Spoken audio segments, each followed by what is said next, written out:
This is KGW News at Sunrise. Good morning. Thanks for getting up with us on this Saturday morning. I'm Deidre Johnson.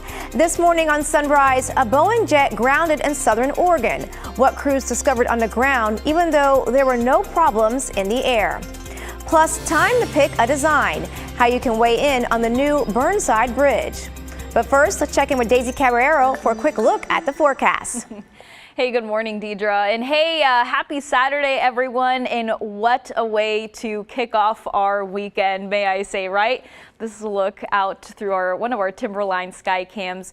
Beautiful, clear blue skies, and that's also the case as we're looking at Lincoln City this morning. It's going to be an absolutely gorgeous day, really wherever you're at, especially on the coast, but also here in the Rose City where it's currently 49 degrees. Yesterday, we hit 71 degrees out at PDX, and believe it or not, we're actually going to get even warmer today and also these next few days, and that's all thanks to this ridge of high pressure here that will stay there through at least the middle part of this work week. Quick look at your current temperatures this morning. 50 degrees out in Westland, 38 degrees though, a little bit of a change as we're looking at down in Sherwood, 48 degrees for Tigard.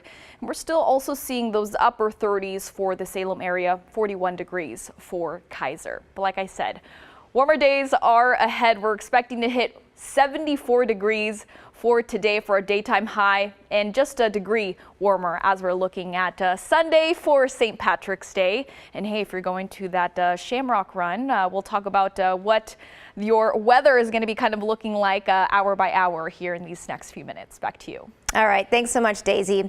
Well, a quick traffic alert this morning. A section of Highway 217 is closed for the weekend. Crews are working on the road from Greenberg to 99W in the Tigard area. Both directions of the highway and some on-ramps will be shut down until Monday morning at 5 a.m. It's part of the 217 improvement project, with ODOT adding extra lanes to give drivers more space to merge into traffic. Also this weekend, you can expect to see more police on area roads for St. Patrick's Day. They're stepping up enforcement around alcohol and drug-impaired driving. They say officers and partner agencies will be highly visible around the metro area, looking to take dangerous drivers off the roads. So we encourage people to find other ways of getting home. If you're going to come downtown or to some of the other events around the metro area, please plan accordingly. Don't drive after you've been drinking or consuming any kind of drugs or otherwise intoxicants. Find another way home. A limited number of Safe Ride Home coupons are available this weekend, including vouchers for taxis and discounts off Lyft and Uber. Just search PBOT Safe Ride Home. We're keeping a close eye on a United Boeing 737 that remains grounded in Medford this morning. Ground workers realized the plane appeared to be missing part of an external panel minutes after landing. David Mokel has more. This photo near where the wing meets the fuselage shows the inner workings of the United jet that aren't typically exposed to open air.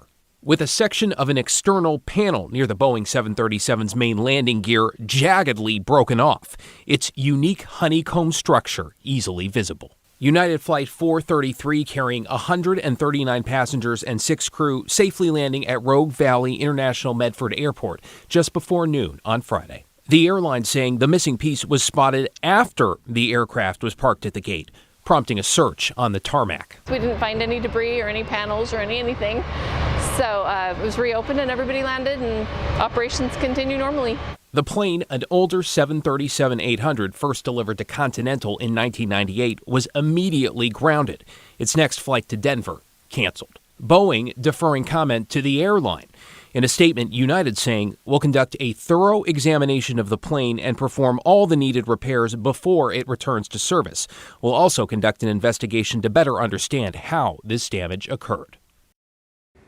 According to United, there was no indication anything was wrong in the air, and the pilots did not declare an emergency. Back here in Portland, police are searching for the person who stabbed a man to death on a bridge in downtown Portland. This was just after 1 o'clock Friday afternoon on the lower deck of the steel bridge. It's a popular place for people to walk, jog, and ride their bikes. Police say they found the victim bleeding with serious injuries. He died later in the hospital. Well, I think that's really sad to hear that someone passed away, like in the middle of the day, unsuspectedly. It could have been anyone, so I think it's really shocking. Right now, there's still no description of the suspect. If you have any information, call police. A father with his 3 young kids in a car got caught in the middle of a drive-by shooting in Gresham. He was stopped at a red light near Stark and Cleveland Thursday night when he was hit by a bullet.